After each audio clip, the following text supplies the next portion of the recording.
Alors aujourd'hui, le 19 juin 2019, on a un invité spécial, un guest, un special guest.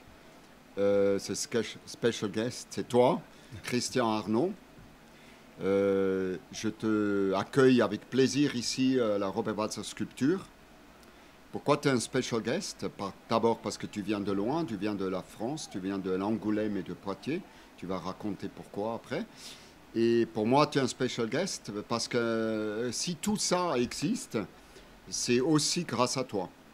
Parce que c'est toi, Christian, il y a 36 ans, que tu m'as offert à Paris, quand j'ai arrivé à Paris, tu m'as offert un livre de Robert Walser. Le premier livre que j'ai lu de Robert Walser, que je lis d'ailleurs en français, Les Enfants Tanner. Ce livre où tout de suite je me suis senti impliqué dans la famille walsérien ou tannérien. Et c'est grâce à toi où je continue après de travailler avec Walser. Et je suis heureux maintenant d'avoir pu faire un grand travail pour Robert Walser, ce qui était toujours mon rêve, que je n'ai jamais fait jusqu'à maintenant. Mais donc, revenons à ce début. Pour moi, d'abord, j'aimerais que tu me dises pourquoi vous êtes là, pourquoi tu es là, toi, avec tes étudiants. Et aussi, après, pourquoi à l'époque, tu m'as offert ce livre qui a changé beaucoup pour moi et qui m'a énormément encouragé dans mon trajectoire. Bah écoute, je vais te répondre d'abord à la seconde question. En fait, je ne sais pas très bien. C'est-à-dire, il y a des choses qui... Tu parlais de présence tout à l'heure, c'est-à-dire des choses qui restent comme ça. Et toujours dans mon existence, quand j'étais au contact de quelque chose qui me semblait vrai, en fait, ça se déposait comme ça en moi. Et donc, à l'époque où toi tu es arrivé à Paris, où tu nous as rejoints dans l'atelier qu'on avait créé avec François Fievé, cette lecture était récente pour moi, c'est-à-dire je venais aussi de découvrir Robert Walser, et c'était quelque chose dont je m'étais senti immédiatement proche aussi, par l'humilité et la simplicité de ce qui était dit, et puis cette sorte de renversement comme ça de cet homme qui cherchait à être domestique et qui cherchait à servir, en fait. Et j'aimais beaucoup ça me touchait beaucoup, évidemment, parce que c'était un espace de liberté, parce que ça nous sortait de la compétition et de l'exigence et de l'injonction sociale, comme ça, qui est permanente, même dans les milieux artistiques, même dans les milieux créatifs. Et donc il y a un espace comme ça de repos, où il n'y a plus de compétition, et où les choses sont vraies. Et donc, et aussi, c'est au niveau des rencontres, hein, c'est-à-dire que quand je rencontre quelqu'un, tu vois, où il y a cet espace aussi qui existe en lui, ça entre en résonance, c'est assez rare, finalement. Et les choses se font d'une manière spontanée et assez immédiate. Et donc toi, je me souviens, tu partais en Suisse d'ailleurs, c'est-à-dire que tu devais... hein, tu étais arrivé à Paris, mais tu repartais en Suisse pour les vacances ou je ne sais plus quoi. Et donc voilà, je t'ai offert ce livre parce que c'était le livre que j'aimais à ce moment-là et parce que j'aimais aussi ce que toi tu apportais en nous rejoignant. Et puis l'autre question là qui est pourquoi je suis venu ici avec des étudiants, c'est parce que j'enseigne depuis quelques années l'art dans une école d'art, donc qui est sur 2 sites qui s'appelle l'École européenne supérieure de l'image, l'ESI, et donc qui est sur 2 sites, à Angoulême et à Poitiers. Et donc moi on m'a demandé, parce que c'était une partie de mon travail d'avoir travaillé dans les images animées, et donc une femme que tu as connue, je crois, qui s'appelle Sabrina Grassi-Fossier, m'avait demandé donc de prendre en charge ce travail au sein de l'ESI. Et donc je m'en suis, voilà, j'ai commencé à travailler dans cet espace, sans porter particulièrement le travail sur les images animées. En fait, ce qui m'intéressait, c'était l'ensemble des démarches, de la démarche artistique de toutes les étudiantes et de tous les étudiants. Très vite, j'ai proposé une structure ouverte comme ça, et un atelier régulier, c'est-à-dire 1 jour par semaine, qui était en fin de semaine en général, c'est-à-dire quand les étudiants se démobilisent, et parce que j'ai vu qu'ils avaient besoin de régularité et de choses qui par moments étaient comme ça définies clairement. Et cette journée, je l'ai appelée, alors évidemment, comme toujours, j'avais l'impression que ça venait spontanément de moi. Mais en fait, ça vient très probablement de toi, mais je l'ai appelée Présence et Production. Parce que quand je les accueillais, le matin, donc on projetait des images du monde, ils produisaient dans la journée, des images animées de préférence, et le soir, on se retrouvait pour les visionner ensemble et les critiquer ensemble. Et donc, je leur demandais en ouverture, quand je les accueillais, simplement deux choses, c'est d'être présent et de produire. Et donc voilà pourquoi je leur parlais de présence et production. Et puis au fil du travail, évidemment, j'ai beaucoup parlé de ton travail, parce que dans mon propre rapport à l'art et mon propre rapport au processus de création, il y a beaucoup de choses qui viennent de ce que j'ai appris avec toi, en travaillant avec toi. Je trouve très très beau ce que tu as dit par rapport à Walser. C'est Mhm. magnifique. Magnifique description, pourquoi il est important pour toi, mais Mhm. il peut être important pour d'autres. Je voulais te demander, est-ce que pour toi, Robert Walser, il reste important pour toi? Il reste quelque chose, quelqu'un qui t'accompagne dans ton quotidien? Et aussi l'autre question, mais un peu ajoutée à ça, est-ce que tu as continué de le lire après le premier livre ou après les premiers? Je ne sais pas combien tu as lu. Est-ce qu'il a continué d'être important pour toi? Oui, alors, tout à l'heure, on parlait de promenade, tu vois. Moi, j'aime beaucoup, là, depuis que j'ai eu un enfant, j'ai voulu vivre à la campagne. Et donc, la promenade est très présente. Et c'est vrai que Walser était toujours présent dans le, dans le rapport comme ça euh, cet espace aussi. Pour les lectures, paradoxalement, j'ai pas beaucoup lu. J'ai lu l'Institut Benjamenta, mais qui était lié aussi à un film de Quay Brothers, qui sont deux réalisateurs, frères jumeaux, qui font des films d'animation, qui sont très beaux. Et donc, ils ont fait un film qui s'appelle l'Institut Benjamenta. Euh, donc, voilà, la présence de Walser, elle est, voilà, c'est comme, tu vois, c'est comme, je pense beaucoup à Rilke, tu vois, par exemple, en ce moment. Avant de venir, je lis un poème qui s'appelle Der Tod et que j'apprends comme ça pour parler l'allemand, mais aussi parce que ce qui est dit, c'est aussi une présence quotidienne. Et quand tu me parles de Walser, je pense aussi à la mort, mais d'une manière pas morbide, mais comme justement une présence quotidienne.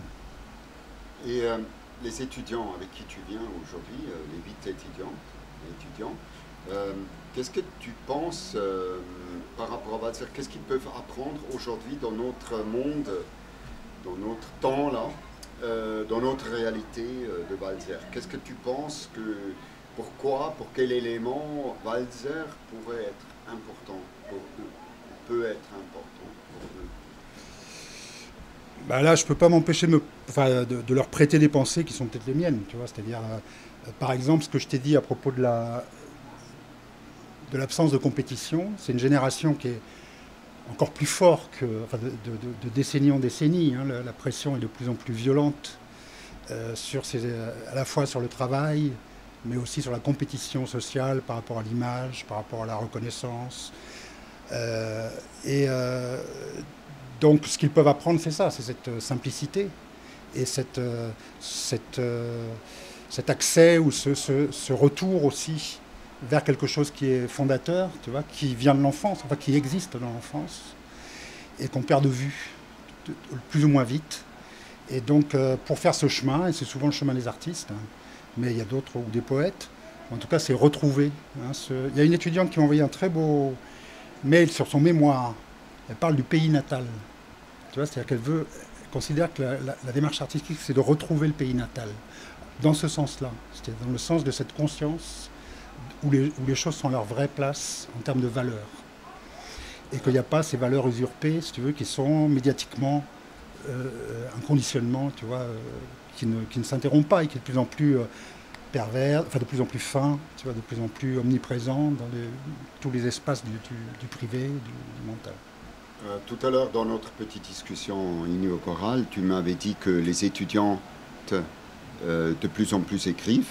Mhm. Est-ce que c'est sciemment encouragé, ou est-ce que c'est de fait ils écrivent, ou est-ce que tu leur donnes des lectures carrément à lire, obligatoirement, par exemple? Comment tu fais À toi en tant que professeur? En tant que professeur, il n'y a jamais d'obligation. C'est-à-dire que c'est plutôt, en général, mon temps de travail, c'est un travail en groupe, ce que j'ai décrit tout à l'heure dans cette journée atelier. Et puis, il y a une autre journée qui sont des rendez-vous individuels, qui durent 1 heure, qui sont une rencontre, où je découvre leur cosmogonie, tu vois, ce qu'ils inventent.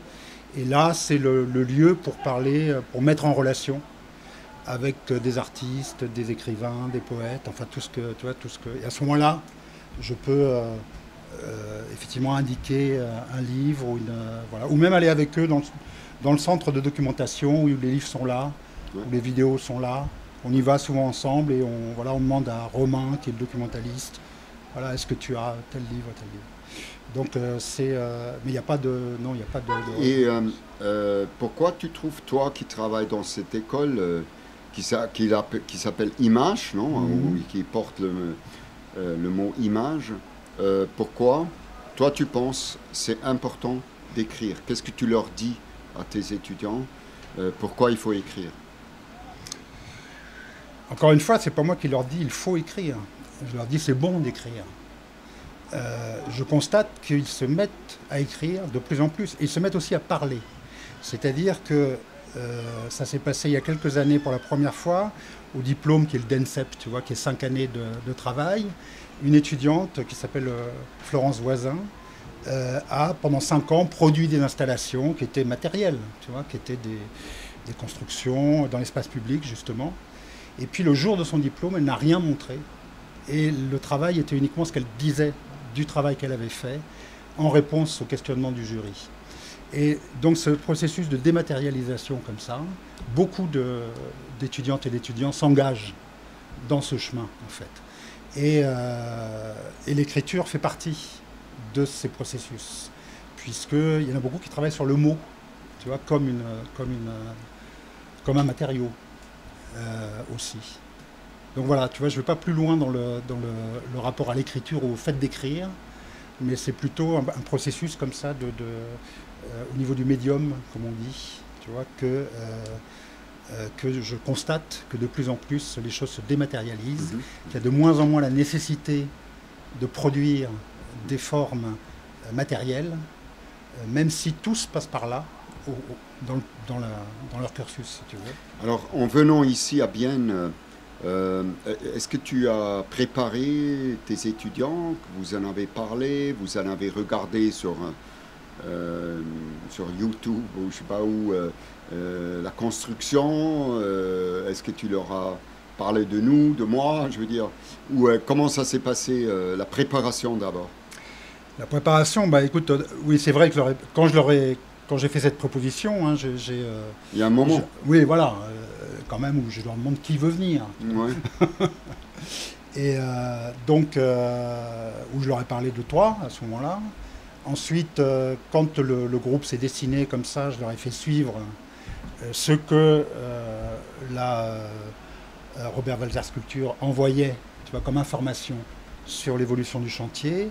Et au départ, je leur ai envoyé le lien vers le site, en fait. Oui. Donc, ils se sont informés de leur propre chef, Oui. avec ces indices ou ces liens. Mais hier encore, on en parlait, c'est-à-dire, parce qu'on faisait... il y avait la tentation de la révision.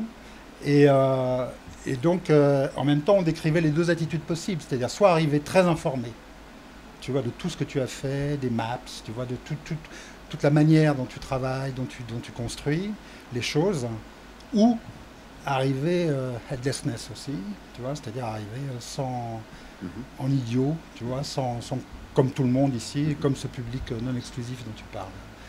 Et donc, voilà, alors pour chacun, c'était pas la même chose, tu vois, ils ont eu des attitudes différentes. C'est-à-dire que dans le groupe, il y en a qui ont été paresseux, si tu veux, ou qui n'ont pas poussé loin l'enquête. Et puis d'autres qui sont plus informés de ton travail, de ce que tu as fait. Mais il y avait une chose qui m'est venue à l'esprit, parce que moi j'ai failli le faire aussi hier soir, parce que l'un d'eux m'avait parlé de cet orage, tu vois, enfin de cette pluie diluvienne qui avait eu lieu le jour de samedi. Comment il le savait? Il a lu la presse locale. viennoise. Un bel article d'ailleurs d'un journaliste local, et assez généreux, assez beau, qui parlait d'une première épreuve, tu vois, tu as dit épreuve du feu, tout ça. Mais hier soir, ce dont je me suis rendu compte, c'est que, effectivement, actuellement, par exemple, ma compagne, si on va au cinéma, elle va inévitablement regarder un peu avant d'aller voir le film, tu vois, parce qu'il y a cette possibilité avec les smartphones, tu vois, tout de suite. Et moi, je m'y refuse, tu vois, d'une manière préhistorique, si tu veux. C'est-à-dire que j'aime découvrir les choses sans savoir, et sans qu'il y ait d'avis positif ou négatif en amont, comme ça. J'aime être confronté directement aux choses. Donc là, aujourd'hui, c'était pareil, tu vois, j'ai aimé ne pas savoir, en fait, même si je savais que je te connaissais. Puis on était allé à Paris chez toi, où tu nous avais, dans ton atelier, Oui, bien sûr. avec d'autres étudiants Ouais. qui, là, passent leur diplôme. C'est pour ça qu'ils ce ne sont pas les mêmes. Non, mais justement, je trouve ça intéressant comment tu fais ça, essaye de le faire. Mais évidemment, tu ne peux pas empêcher que les gens s'informent aujourd'hui Ouais, avec non. les possibilités techniques. Mais c'est Je ne vrai cherche que... pas à l'empêcher, d'ailleurs. Oui, Ouais. c'est vrai, c'est une question, on peut se poser, évidemment. Mhm. Parce qu'on avait aussi, après ces discussions avec d'autres personnes à la table, justement tout à l'heure, Oui.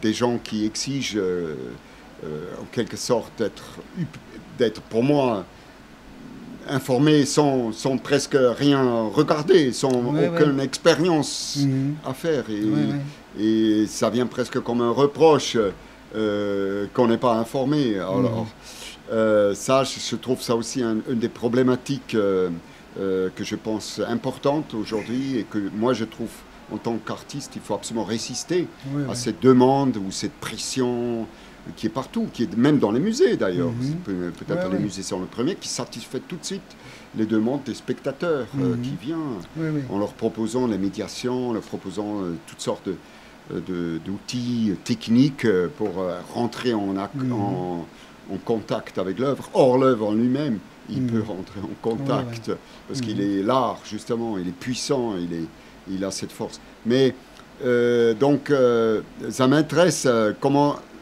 Mais bon, tu l'as dit à un moment donné, là, sur un niveau plutôt personnel, mais pédagogiquement, comment tu leur expliques ça?